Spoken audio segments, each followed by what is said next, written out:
Testing, testing, testing. 1, 2, 3. Oh, when I wake up in the morning, all my bones on the wrong side. Something like that.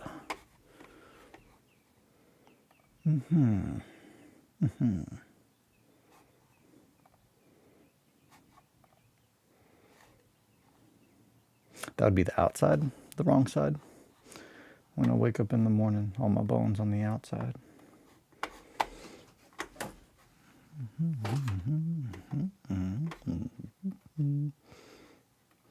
Oh, good morning, my sweets. If you're wondering what's going on with me, I didn't clean up my my work area, so we get to be little trash people together. And I thought about cleaning it up. I did. But then I thought, you know, it actually is probably a better lesson for everyone else if I wallow in my shame. Shit. I don't have, you know, I can't afford to let all this pride get caught up in all my shame. What the fuck is even this? It looks like it went to one of these couch feet. Couch feet. So yeah, we've got my keyboard that I'm moving. Whole lot of updates. Spray booth's up and running. Got the maiden voyage done. I don't know. Let me see. Yeah, you can see that that's a window. So it's got two little screens that it has Velcro, so you can keep them up, keep them down, do whatever you want. It's a choose your own adventure kind of tent, grow tent. But I feel like there would be good, but it's not going to do that. So there's going to be good enough, and then I'll just scooch a little closer. I don't have the sky hooks installed yet. Well, let me rephrase that. They're reversed now. So I used to face that way, but now I face this way. So as opposed to the two lights, my two key lights being where they should be, they're now like right here, like literally one is right here, so it would just be blasting me directly in the face. But that means the camera is right here, which that's not too bad. The camera actually is not where it didn't move too much. It's just the lights. But I do not have the other camera hooked up yet. I'm going to do that today. Which I was looking at that and I was thinking there's a bunch of stuff that I've never shown that I really, really like that maybe other people might want to see. Stuff like art stuff that, when I say art stuff, either prints that like I've acquired that are very special to me or original works of art. I have a lot of original Joe Kindberger, who is my favorite artist, I would say. I'm not going to toot his horn because he's my friend, but Martin's really fucking getting up there too. Johnny does not count, and neither does Kelly. Honestly, and neither does Martin. I'm going to count Martin in the same. Martin, Johnny, and Kelly don't count. I definitely am not capable of like, and I don't know what that is, but there's something about me that it's just like, if someone is my friend, it's hard for me to be like, oh yeah, they're my favorite artist too. Because like that, I guess the friend title like trumps that in my brain. Not that they are not fucking amazing. Kelly literally steals animals' souls and traps them on paper. It's nuts how well she can do watercolors. It's just stupid. And then Johnny and Martin are both just fucking phenomenal, and they're very different artists. Anywho, Joe Kindberger is probably my favorite artist, and I have acquired a lot of his work over the years. His watercolors, his little watercolor sketches. I've gotten a lot of those, and then his just original works of acrylic and I want to say Colosso. Like his work's just so good. And so much of it is done with a knife and other instruments that you would not assume a painting is made with. But that's one of the reasons that I absolutely love his work so much, is that it's so human. It's so human, and it's so clearly controlled chaos. Like his color palette is very intentional, and the way that he uses it is extremely intentional. But the results that he gets are very chaotic, or at least appear that way. As someone who else, I mean, obviously, he's my favorite artist. So as far as physical, like putting things on a piece of paper, just because he's made me, I think more about that medium. It's a medium I don't fuck with because I'm not very good at 2D. It's the dimension, like the lack of actual proportions. I can only pretend so long before it's just like, I'm like, this is a two-dimensional piece of paper. But 3D, I can fucking put together whatever I need to with that a lot quicker than drawing it typically, as long as I have the pieces. The big issue here would be using using the tools that we have to make the pieces. Yeah, Joe Keinberger, big fan of his work. And since that, I am moving a bunch of my stuff around. I've got all of my paintings off the walls that were upstairs in my studio, and I'm thinking they might go here in front of me, so I can kind of look at them while I work. I think that would be good. It also kind of makes it feel a little bit more homier. I think I might need to turn the fan on because it's, I gotta say, dividing my basement in half, I think I made it very difficult to get airflow circulating that, or it's just the things it always is. Hopefully that's not too loud. It's pretty loud, so we're gonna have to point that way. Almost done. If you're thinking, man, I thought this was gonna look like a professional setup, this won't. It's gonna look like a professional setup. I just am not a professional. I'm a clown, baby. I'm not a clown, baby. Let's see, what else do I got coming today? So I put the first coat of varnish on the castle. So now we can begin washing it. And that is not washing, as in getting it clean, but that is washing, as in using oils. We're going to be doing a lot of oils. As far as all this stuff, this is for flames. Yesterday, and I don't think this is going to work, but I'll show you. Just so you can see how fucking disgusting I am.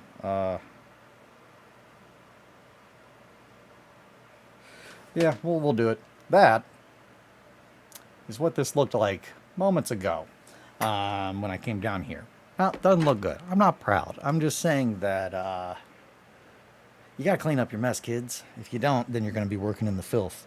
And then when you wake up at 6 and you're like, I got to do some streaming stuff to get on the right page, then you're going to be like, I've got 40 minutes to do a lot of deep cleaning, and I just woke up. I'm not doing that.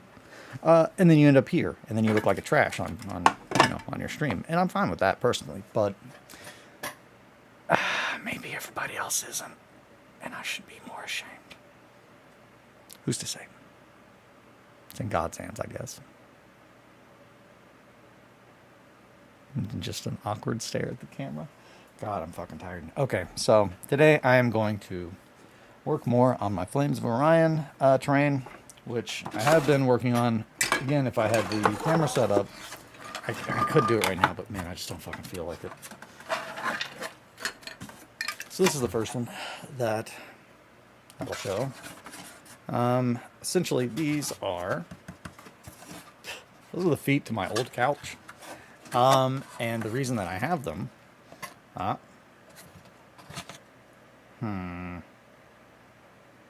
no, that's good. Bam! Anywho, the reason I have them is because we could not get the couch out of the basement. We got it down here, could not go back up. And whatever situation we had entered in, I think it was wet. I don't remember. But I didn't handle it well.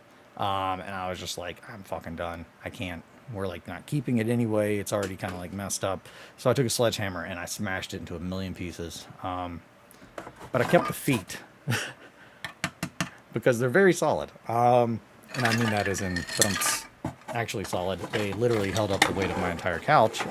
But also, they're very, very, very lightweight. And that is the biggest thing when it comes to scratch building for me. I'm going to say that. Everything that I say about like, hey, what do I do this or why do I do that with scratch building? That's all from my standpoint. Everybody does things differently. I'm sure Isaac and Johnny, as much as we have in common, do things very differently depending on what they're trying to accomplish or based on things that they've done in the past and that they know what works. I've learned a lot from Johnny on stuff that his approach to how he does things. He absolutely, and this is something that I can't stress enough, that is very important, especially for, someone like me. But having a friend that is just like, just fucking do it. Just get up and fucking do it. That's the single most important thing for your goals, whatever the fuck they are. Like, straight up just being honest. Like, that is the single most important part of achieving any goal, is just fucking get up and do the thing. Like, just start doing the thing and you will be making more progress towards it. Now, I say that, I'm not saying just get up and start winging it. There's a difference, and it's hard to explain what I mean. Obviously, I woke up this morning, I came downstairs, and I was like, fuck, I have to stream. So I immediately started just cleaning and trying to pick up and making this area cleaner, and it went a lot faster than I thought it would. That's what I'm getting at. It's a mental thing. I looked at that picture that I showed for a brief moment, and I said, there is no way in hell that I'm going to be able to get all this shit done. I'm not going to be able to stream this morning.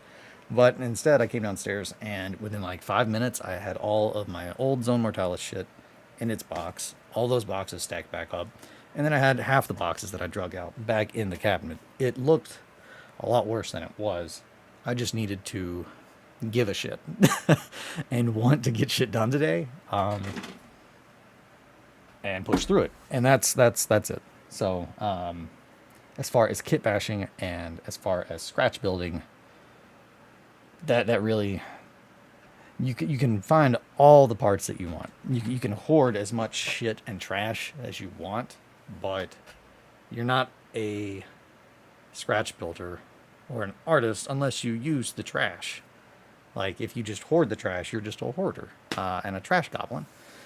Do the thing. Make sure you do the thing. It's not a berating. It's a, you got it, kid. Come on. You got it, kid. Don't get cocky, kid. Always get cocky. Han Solo gave a lot of bad advice, and I'm here to undo that. I can't stress enough. Always shoot first. Always be cocky. Always kill slave drivers. Like, that's I don't know if anyone knows some deep Star Wars lore, but that's why Chewie and Han are boys. Chewie owes a life debt to Han because Han saved him. Chewie is a slave. The Death Star was built by slaves. Star Wars is a lot darker than it pretends to be if you look into it. Unfortunately, the people that want to make the money off of it don't want to capitalize on all of it, so they like to play around in it. And I get that. Andor was dope. I haven't seen the second season, but I like the first one. That dude looks like a sketchy guy. It was very, very much the actor looks like he can play a sketchy guy real good. I'm like, he's good. He's a good guy for that. You're dope. Thanks. I try to be dope. I've been told that I look like a drug dealer, but then someone else said, I think you look dope. And I was like, thanks. Out of the two, I like that one. Brunts. So, I showed these. These are going to be really, really, really, really big buildings. Timberwolf for scale. I'm calling it a Timberwolf. I won't call it a Mad Cat. I'll call it by its name. I'm not misidentifying this mech. I've thought about that more. I had a conversation with my friend Thomas, which I am saying. My friend Thomas, I talked to him the other day, and I'm bringing this up because we grew up together. Like, I'm gonna say we grew up together. We were in a band as kids. Be true to your clan ways. That's it, man. I'm just all about my clan ways these days. And if someone, I'll tell you right now, Chitubox is trying to deny my call. And I cannot stress enough how much I don't recommend it. Just give me my $85 before I cost you so fucking much money. Yeah, it's just a principle thing. Like, Chitubox, I don't know, I haven't talked about this because I don't want to be that guy, but Chitubox pissed me the fuck off enough that I have now gone out of my way to find any other resin slicer. And I suggest everyone do the same. And I've not made an actual PSA or campaign on it yet because I'm being reasonable and I'm going to give them the time that it does not take, but I'm going to give them more time. You dare dent my macaw? That's it. It's so I realized that, and this is deny. Yeah, you dare deny my macaw. Like, I've thought about this a lot since we've talked about it. And especially, we just finished Full Metal Alchemist Brotherhood again last night. Every time. Such a good one. And I don't know, this definitely, not to get too heavy, at 6:59 in the morning, but a lot of, I had not revisited it. I have not revisited Full Metal Alchemist in a couple of years after everything that I kind of personally went through in the past year, watching a anime that is about trying to distill our bodies down into like essences. Very much a good reminder that the human body and the brain doesn't work like that. And it's a fool's errand to try and fragment yourself. You just can't survive like that, in my opinion. A part of the whole. Anywho, on that note, I'm probably just rambling. It's stream of consciousness time as usual. Watching Full Metal made me think about that. Talking to Thomas. Thomas and I, Thomas was the drummer in the band Touchdown City with Sean. Sean played guitar. I did vocals in a band called Touchdown City. Very, very much like At the Drive-In Influence. Eventually, that went to went the ways that bands do, and Sean, the guitarist, and myself, we ended up making a two-piece. He played drums, and I played guitar and sang. We called it Fur and Teeth. And we played a lot of shows with Touchdown City. We wanted to make a band that made us feel the way that certain bands that we grew up with felt like a religious experience. We wanted every single show that we played to feel like we got done going to like Snake Church. And it did. It did. That was, I'd say Fur and Teeth was the most, I'll say, successful for like what I wanted. It did. It's not, it didn't pay my fucking bills, but we got what we wanted out of it, and I'm very happy with that. And I'm happy with the music that we made. Thomas, whenever he, years past, it's been a decade too since like Touchdown City, and it's not two, like a decade and a half. That was like, fuck, no, it's almost been 2 decades. Fuck, I'm old. Oh, shit. So, whenever he moved back, good morning, Gardner. Good to see you. So when he moved back, he pretty much was just like, hey, I don't go by Tom anymore. I go by Thomas. And I was just like, my brain just couldn't handle that. I was just like, I'm still going to call him Tommy because I don't know. But after reevaluating a lot of things and thinking about that and thinking about my own name. And it's just like, man, that's fucked up. So I made sure that I have now always referred to him as Tomas. Thomas. Not Tomas. Thomas. So, hey, if your friends want to go by different names, even if you've called them the same name for 20-something years, you should call them by that name. It's what they want. They're your friend. But yeah, we had a conversation about that on this weekend at the little Pride Festival thing at Flywheel, which was fun. Anywho, I've got a bunch of hot glue in my hand. Y'all didn't know it, but that's what I've been doing this whole time. I've been picking it up off my desk, and now I'm going to throw it away.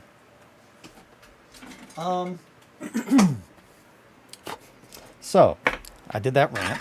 I talked about using the right words when people want them. I talked about doing things that we don't want to do that we need to do, like cleaning up your workshop before you go to bed, even if you're a sleepy boy. That's no excuse. Sometimes it's an excuse. I'll let it be an excuse for you all. Not for me, though. So, next box. I do a lot of shit with peanut jars. I eat a lot of peanuts. Like, I don't know if I eat too many peanuts. I'll say that.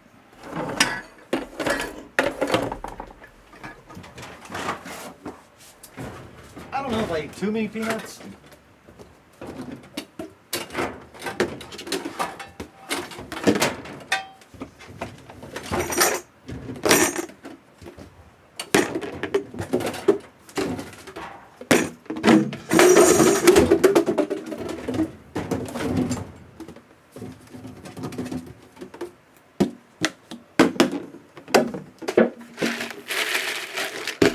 I don't know if I eat too many peanuts, but I don't think that's really your concern, is it, Chad?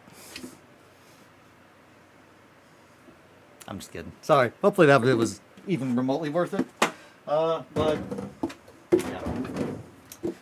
I eat a lot of peanuts. And so does my son, Theodore. He's a cat. They can't eat peanuts, but salt, you don't want them to have salt. So we eat a lot of dry roasted, lightly salted. So these are sea salt. He can't have those.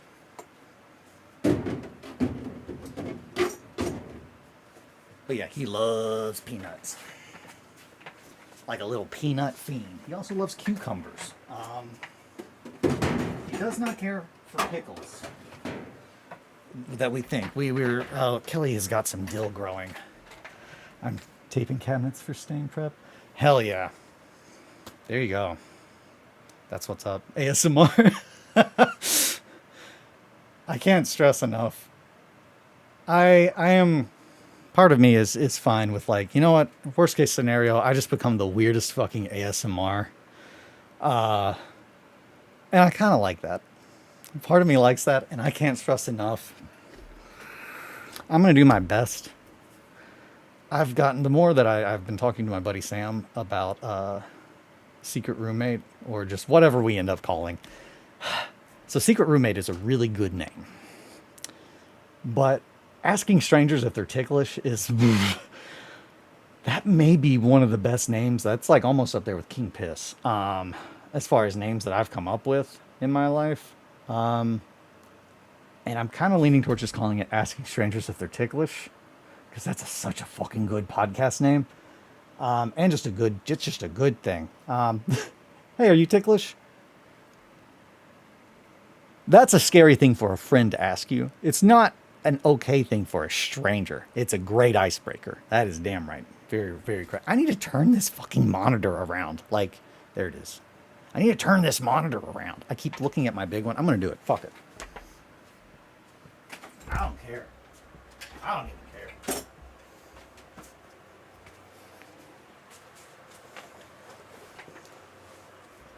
I don't care. Ask your mom.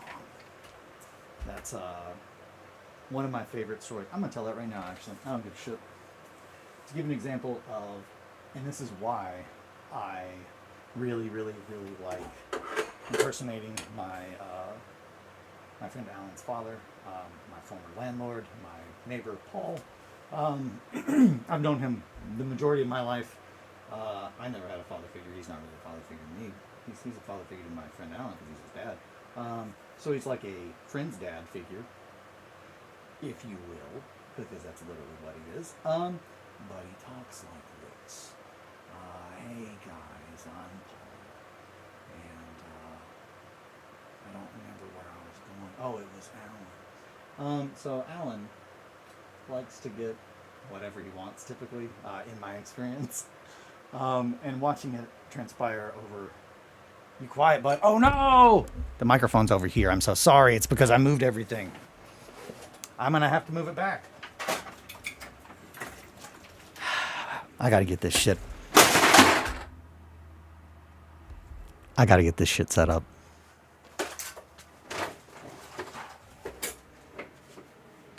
So that's actually a trick question. Today, I was talking about all the things that I was gonna do.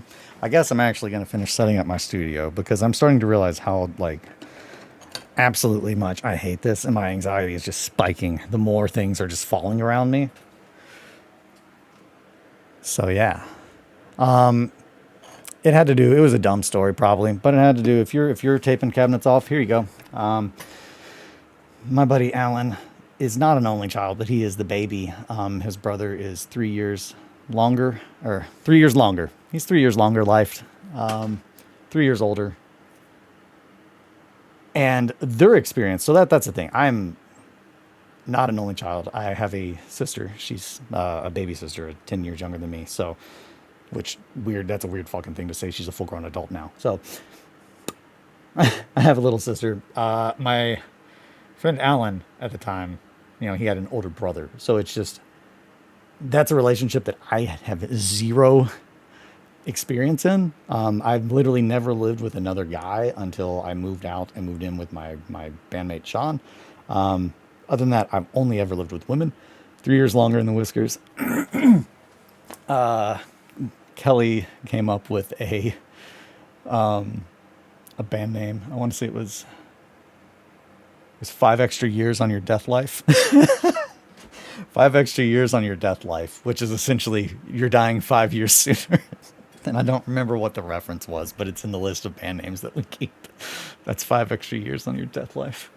That's a fucking rad band name. It would be like doom metal or like new metal, I feel like. Anywho, Alan, watching him and his brother constantly roughhouse was something that was just like, man, I'm glad I don't have a brother. But when they became adults, it's really funny because he's the baby. So I've just watched his whole life, our whole lives. I've watched him go to his parents and just, when he wants something, he's like, oh, I'll just ask my mom and dad for it. It's okay. Like he'll go, hey, mom. And that's what it actually is. What he actually says is, I'll ask my mom because he's the baby. And his mom is always just like, well, okay. And the funniest example of this, and this is the why I love the whole paradigm is so good, is he's like, yeah, I think I'm going to have some friends over tonight and maybe we can hang out at my parents' house and play pool in their basement. And he says this to his dad, and his dad goes, I've got friends coming over. We're going to be down there playing pool. No. And Alan, of course, says, okay, well, I'll just ask mom. And he goes, fine, I don't care. Ask your mom. I don't care. And then moments later, when his mom gets there, he's just like, Mom, can I have friends over to play pool in the basement? She's like, well, I don't see why not. And every bit about that is so funny to me. And I think it's just because I relate with Paul. I think it's because I relate with the man that just accepts that's just like, I can only change certain things. My wife is going to take the side of my son. And it's cheaper than a divorce. And that is, every time I've gotten advice, it seems like it's along those lines from Paul. It's just like, live your life as happy as you can. But when it comes to a point where like, man, I don't really want a pool. That's a lot of money. I do love my wife. She really wants a pool. Don't get the divorce. Just get the pool. If you can afford it. And you're Paul. His wife made him put a pool in their old house. And then like within a year, they moved a block. Like they moved from that house that you can see out my back window to the house that is next door to my house. Like, and during the first week when they were there, I distinctly remember Alan just being so, he was just like looking out the window. He's like, I can see my old house from my dining table. He's like, I'm sitting there, I'm eating dinner, and I'm looking at my old house. This is so fucking stupid. This is so fucking stupid. But the house, I mean, there's no comparison between the two. Like, when I give directions to people from like, when they are like, oh yeah, if you go down the street, I say, you know, the mansion? And they go, yeah. I say, I live next to that. And yeah, it's just they have a very, very, very nice old brick house. It's not a mansion. Fuck, it might be. It might be a mini mansion. It's huge. It's just a beautiful old house that I mean, they fucking practically rebuilt the damn thing. But I will say this. I remember distinctly some fucko spray painted a bunch of fucking swastikas and shit in the basement whenever it was like, when no one lived in it. So that was a fucked up surprise when we found it. I was like, who the fuck has the time to do that? And at the same time, kids. That's it. I'll say that. Probably kids. I did a lot of hood rat shit when I was growing up. I realized, like, the amount of hood rat shit that I did growing up versus, like, my wife. My wife grew up in the country. So she is not used to the hustle and the bustle. And I say the hustle and bustle living in my little small town. I don't pretend to live anywhere near like Atry in like New York City. I can't handle that kind of stuff. Houston was enough for me. Which fuck me. I saw a video. Someone, I don't know if someone sent it to me or if it was just on Instagram and I saw it, but it's this dude, who grades parking lots in Houston and just rants about them. He's like, this is the most fucked up parking lot I've ever seen. It's so good. But I saw a video and I was like, I think I've seen that parking lot because like Johnny and see, that's the thing is like, I thought for a second, I was like, I think I've seen that parking lot. I don't think I have. I think Houston's parking lots, I think there's just a fuck ton of really shitty ones. But the entire time when we were like, in Houston last year, Johnny and I were pretty much losing our damn minds because that city, it's like the whole thing's designed by a crazy imaginary alien people. Like, I don't understand it from I get angry. Like, I can't go to city council meetings. Like, I discovered that very early on. When I was working at Verizon, I was horrified of the idea that I might have to go to a town meeting and listen to people ask me questions about the dumbest things I've ever heard in my life because I have no poker face. If you ask me something really stupid, you will know how stupid it is the moment that you ask me. And I don't mean to be like that. It's just, if you ask me if the sun or the moon impact your cell phone, I'm going to make sure you never think to ask that question again because goddamn. Jesus. Or Morse code. If the Morse code from Fort Knox is interfering with your cell phone service. No, it's not. That's not how any of this works. That doesn't make any fucking sense. The sun makes the least amount of sense, though. In the sense that I remember that we had a customer call at one point in time, and they were like, is the sun interfering with my cell phone service? And the thing is, what if it fucking was? I guess that's it. Like, when he asked if the moon and the sun, and I will say, this is one of the best responses to that kind of a question I've ever heard. But the guy that answered the phone said that's above my pay grade, and fuck me, that's so good. That's above my pay grade. That's like on God's pay grade. Because that's it. It's like, yeah, if the sun is interfering with something or the moon is interfering with something, what the fuck can we do? Nothing. We can do nothing. We'll send our tech support team to the moon right now, sir. Shit, I don't know how I got on that. I've been off ranting in different directions. Oh, it had to do with probably rural shit, and had to do with sound. I grew up doing a bunch of hood rat shit, being just a troublemaker kid in town all the time. And I think that made me a little desensitized to a lot of things, where I was just like, oh no, I was just doing hood rat shit with my friends. But yeah, the Houston guy. He was talking about all these parking lots, and he was just like, "Damn, those are some of the most fucked up parking lots I've ever seen. Like, you could lay down in these potholes. Like, I could lay down comfortably in that pothole and take a little nap." And I don't know. It would kill me. No, yeah. If a car came over, it would just because it's so big. I'm laying down in it. It would just smoosh me. So never mind. I could like hot dog, but it would have to be like real thin. Anywho, the dude's just making a video about all these really shitty fucking potholes in Houston, and I gotta tell you, that was my experience as well. Johnny and I both, the entire time we were in Houston, it was just like us screaming in the van, just what the fuck?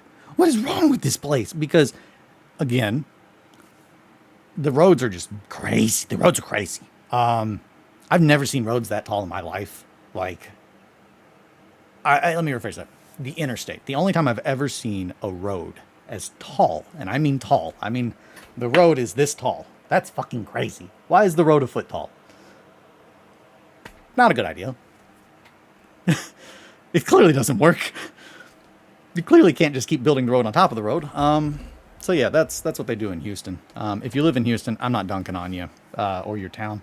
We build roundabouts in my hometown that make me want to start a shotgun. It's staggering that anyone could think that it's like not only a good idea, but it's like making it safer to put a roundabout in a place that there is enough room for a four-way stop, period. Like, they did not expand the road. They just put in a roundabout. So it's just, there's a streak in like 2 of our roads. Like, if you drive, you will hit 5 roundabouts in like, I mean, it's just 4 blocks. It's like 4 blocks. It's like roundabout. And it's just crazy. I don't know. I think they just got a whole bunch of money, and they had to spend it. That's the horrifying part, I guess, is that after stepping into corporate America, I got to see behind the curtain of how things work. And it was just a reaffirmation that I promise that this is all going somewhere. It's a reaffirmation that the world is just fucked. And the corporations and shit that control a lot of that have so little actual understanding about what they are doing and the outcome of it. And it's staggering how little is actually thought through. So on a positive note, if you're like, man, I'm really feeling down in the dumps, there are a lot of shitty things going on right now, but on average, most of them are planned by very, very, very fucking dumb people. So please take some comfort in that. That's really what I was getting at with that. And why that ties to this is I've been working on my tiles aboard 3 years longer in the whiskers, baby. I'm gonna put down these peanuts. I've been working on these tiles for Flames of Orion. And I showed you my peanuts. This is a peanut jar. So this went to a overhead protector. And the foam is here just because I am leveling this out. So currently, these 2, I'm only doing a 2x2 currently. But here is these 2. I'm pretty sure it's going to top off at that height. The next ones that I've got so far, again, another couch foot. This is a piece of shit. My brain just utterly stopped working. What the fuck is this plastic called? They're all over my PVC. This is a PVC pipe, a piece of a PVC pipe that went to a crazy funnel thing that I built to siphon out fumes from my Mars 3, which I no longer have. It was a very poorly designed contraption. But yeah, so these are just I'm just blocking out the large shapes. And then the last one, hey, I did glue it down. I didn't think I did. It's this guy. Which, again, couch, and that's part of a fan. I'm really excited about that one. I am really trying. I want to capture the vibe the more and more I looked at Flames of Orion, the more it just reminds me of Armored Core 6, The Fires of Rubicon. And that vibe gets me really, really, really pumped. I love that game so much. I love Armored Core. That's easily my favorite one in the series. These are another fun little piece that I've got. These came with a pedestal set for a washer and dryer. So I have 4 of them. These are made to hold the feet in place, but they will be very good for making shapes. And again, the reason, things that I keep, things that I don't keep, if it is plastic, if it is very hard plastic that is like lightweight, but you just don't want anything like rubber. And I do have a few things that I am keeping solely because I do think that they will be worth it if I can figure out how to make it work. This is one of them. It gets me really pumped. It's going to look really sick in some part of a factory. I've got a couple pieces of it, but this went to I think it went to the overhead projector. I think all of that came from the overhead projector.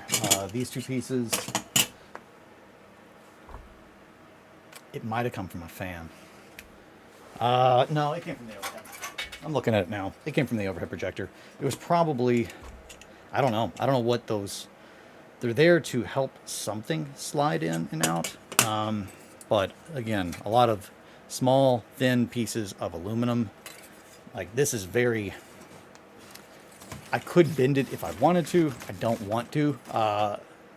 So that'll be very, very helpful for, one, actually using it as a flat piece on terrain. If I nail this down, because it does have holes, if I glue it, that is sturdy enough that as long as these 2 are there, that will hold up a model. That kind of stuff is the stuff that I'm constantly keeping in mind. Again, another part of that 3M overhead projector. That gave me a lot of really, really fun parts. One of the pieces is the screen, which eventually I'm going to use for something.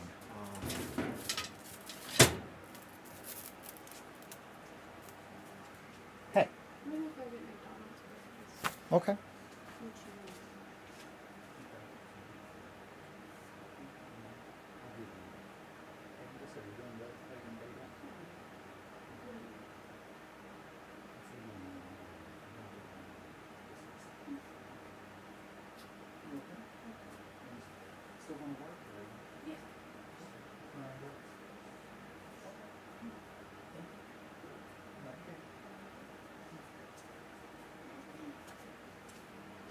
I got pulled away. This is the top of a overhead projector. My wife is running to get some breakfast for me. And for us. She's so sweet. Booga booga booga, you make me look bad. Yeah, this is the overhead projector screen. Eventually it's going to be used for something real fucking dope, but I don't know what yet. Probably something in the Golden City. I'm so fucking pumped to work on that.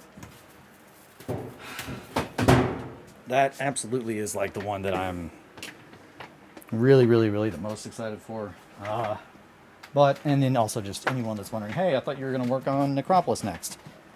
Yeah, I really, really, really, really, really want to work on Necropolis next. And I am excited to. I am going to do Flames of Orion first, though, because I really need some sci-fi in my life. But today I'm going to be working on the castle, trying to get it to a level that tomorrow morning you will pop in and see me actually painting. So today, clean up my desk, clean up my studio, get the rest of the things finished so I can have it set up so you can watch what I'm doing here as opposed to just seeing my pretty face. And then work on the castle, work on some Flames of Orion stuff. Yeah. Sounds good. I need to get Greebland back up and running. But at this point, I'm in the process of printing out more stuff for the Golden City. And the first thing that I've started to print was I believe it's the Ishikawa. I want to say it's the Ishikawa. I'm probably fucking that up real hard, but it's whatever. All in one. It's a hotel all in one giant apartment complex. Fall down a Sama rabbit hole. Sarna? Sarna. What is Sarna? I'm sure I could.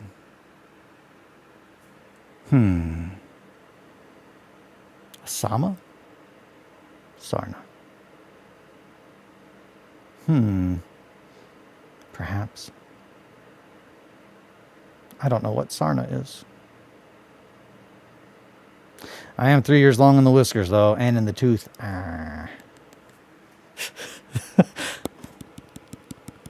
Just ASMR clicking teeth. I hate that. That's probably where I was getting at some point, and I stopped talking. Fair warning, my friend Sam is he is one of those kinds of people who, like, hates mouth noises. Cerna is an institute in BattleTech. It is also the name of the very in-depth BattleTech wiki. Oh, yeah, I can do that. That sounds good. That sounds like a fun thing. I'm trying not to play clans. I've only been playing clans like at night whenever Kelly's like, "Can I lay on you?" And I'm just like, "Sure." I'll play a video game and you can take a nap. I'm at rank 9, so like one more I get the Timberwolf, and then I'm just only gonna use the Timberwolf for forever. But I've been using a Hellraiser, I think. I like that mech a lot. It's fun. It's a fun game. I like particle cannons. They're really fun. And I like Gauss rifles. They're really fun too. I like Timberwolves. Mad Cats, if you will. Which I gotta say, I have a hard time not calling it a Mad Cat because Mech Warrior 2, that's all I can think of is just Mech Warrior 2, just and then just the whole time it's just like overheating, just for like an hour while I'm trying to figure out how the fuck to beat the first mission. Hellbringer? I think so. It's big, square, blocky, kind of a round head. It's got 2 particle cannons and then one laser on the top, I think, machine guns. Kind of looks like this guy, but not as long. It's like stumpier in the middle. A rifleman is not the same, but around the same size. It's a heavy class mech. I want to say like 155 or 160 tons. I like that I know that. I only know that because of the weight class like limitations. But anywho, 7:30 in the morning. I really need to start painting some stuff as well. I have so many models to paint. But I've been so caught up in the... Did I say Hellbringer or Hellraiser? I bet it was Hellbringer. I don't remember. I remember the toy, though. I have a memory, and it might be a fake memory, but I have a memory of toys from BattleTech, like, that were about this tall, I feel like, of mechs. Is that a thing? I feel like it was a thing. Man, I'm also thinking I've got some fucking 60 tons. Yes, not 160. 160 is like the whole crew. Yeah, okay. Like my 5, I'm trying to remember the 5-person like crew star. Sorry, the 5-person star in MechWarrior 5 Clans. Like I'm hitting the point where I'm like able to go to 100 and no, not 100. I have to be higher than that because I'm typically rocking like 50, 50, 50, 50. So it's like 280 maybe. 200. I don't know. I've been playing clans. You gotta have X amount of weight and drop it like it's heavy even though it's lightweight. BB. So man. Yeah, so this is Ishikawa. That's the first floor. I've got most of it printed out. but I'm going to start painting that once I get the other shit done. As far as, I never finished what I was talking about with that. If you're wondering, hey, why are there just really big block buildings? I never finished that entire train of thought. I'm still waking up. Still very, very, very, very not awake. Fires of Rubicon, Flames of Orion, Armored Core 6, what I was excited about, what I'm doing, and why I'm really pumped, and why there's so much shit everywhere. Hellbringer has 2 ER picks, Arms, Streak, SRM, 6, 2 MGs. That's it. Yeah, Hellbringer. ERP, IC. Yeah. I think, and there's different loadouts, like, you can have different loadouts on it in the game. You can choose anyway. But yeah, that sounds right. AMS, Streak, SRM, 6. Yep. That looks right. I like that one a lot. It's I've been wrecking shit with it. I really like whatever the blue little, I thought they were particle cannons. But so big key part of why I'm making these things and why they are looking like this and why I'm doing big shapes. And why that ties into what I was ranting about with corporations and all that stuff. Flames of Orion. I really want to make a board, a map that is not a city, but much more in line with how I assume the colonization of space will be. And I honestly, I found Armored Core 6 like very beautiful. The landscapes are fucking gorgeous. I absolutely love concept art, so I picked that up. I've not looked through it as much as I need to. I need to sit down and look through that book. It's fucking gorgeous. All FromSoft art books are. I've yet to find one that I'm like, I wish I hadn't bought that. I still need to get the Sekiro one. But I have the French Bloodborne one, and that one's just fucking phenomenal. I'm a little biased. It's my favorite game. So, anywho, the thing with Fires of Rubicon that I really, really, really, really loved is the environments. There are these structures that are so fucking colossal and brutalist. It somehow manages to bring all of the hope that you want in the future, like with space travel and technology, and like it brings that to where you're like, yeah, we could do it, and then it like leaves you feeling very cold and empty.